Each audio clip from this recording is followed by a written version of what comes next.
കോട്ടിക്കുളത്തെ നൂറുൽ ഹുദ മദ്രസയിൽ ഈ marching past നബിദിനത്തിൻ്റെ പാട്ടൊക്കെ പാടി മാർച്ച് ചെയ്തിങ്ങനെ പോകുമ്പോൾ കൃത്യമായി ആ ക്ഷേത്രത്തിൻ്റെ അവിടെ ഒരു ക്ഷേത്രമുണ്ട്, പാലക്കുന്ന് ഭഗവതി ക്ഷേത്രം. പാലക്കുന്ന് ഭഗവതി ക്ഷേത്രത്തിന് മുമ്പിലെത്തുമ്പോൾ ഈ കുട്ടികൾ പട്ടാളക്കാർ മാർച്ച് ചെയ്യുമ്പോണ്ടല്ലോ, നമുക്ക് ചീഫ് ഗസ്റ്റ് വരുമ്പോൾ പ്രധാനമന്ത്രി അപ്പുറത്ത് നിൽക്കുന്നുണ്ടെങ്കിൽ അവിടെ എത്തുമ്പോൾ ടേൺ റൈറ്റ് എന്ന് പറയും, വലത്തോട്ട് തിരിയൂ.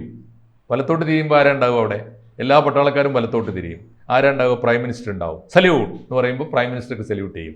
ഈ ക്ഷേത്രത്തിൻ്റെ മുമ്പിലൂടെ അതാണ് നമ്മളെ പട്ടാളത്തിൻ്റെ ചിട്ട. അതിനെ മാതൃകയാക്കിക്കൊണ്ട് ഇവർ പാലക്കുന്ന് ഭഗവതി ക്ഷേത്രത്തിൻ്റെ മുമ്പിലെത്തുമ്പോൾ ഈ നബിദിന യാത്ര നാഷണൽ ഹൈവേയിൽ, സ്റ്റേറ്റ് ഹൈവേയിൽ നടക്കുന്ന ഹൈവേയിൽ നടക്കുന്ന ജാഥയാണ്. പക്ഷേ അമ്പലത്തിൻ്റെ മുമ്പിലെത്തുമ്പോൾ ടേൺ റൈറ്റ് എന്ന് പറഞ്ഞാൽ വലതുഭാഗത്ത് അമ്പലമുണ്ട്. ഹാൾട്ട്, അമ്പലത്തിന് മുമ്പിൽ ഒരു നിമിഷം നേരെ നിൽക്കും. സല്യൂട്ട്, അമ്പലത്തിന് സല്യൂട്ട് ചെയ്തിട്ട് പോകുന്നു. ഇതിനെക്കുറിച്ച് നമ്മളൊക്കെ ചൂളിപ്പോകുന്ന എപ്പോഴാണെന്ന് വെച്ചാൽ ഇതിനെക്കുറിച്ച് ആ മദ്രസയുടെ നൂറുൽ ഹുദ മദ്രസയുടെ സെക്രട്ടറി ബഷീർ, TH ബഷീറിനോട് ഞാൻ മറ്റു പത്രങ്ങൾ കാണി, ഇന്ത്യൻ എക്സ്പ്രസ്സിൽ ലേഖകൻ ചോദിച്ചു, ഇങ്ങനെ ഒന്ന് വൈറലായിരുന്നു. അപ്പോൾ ഇയാൾ ചോദിച്ച ചോദ്യം എന്താ അറിയോ? മക്കളെ നിങ്ങളൊക്കെ എവിടെയായിരുന്നു? 10 കൊല്ലെങ്കിലും ആയിട്ട് ഈ ചടങ്ങ് ഇവിടെ നടക്കുന്നുണ്ട്.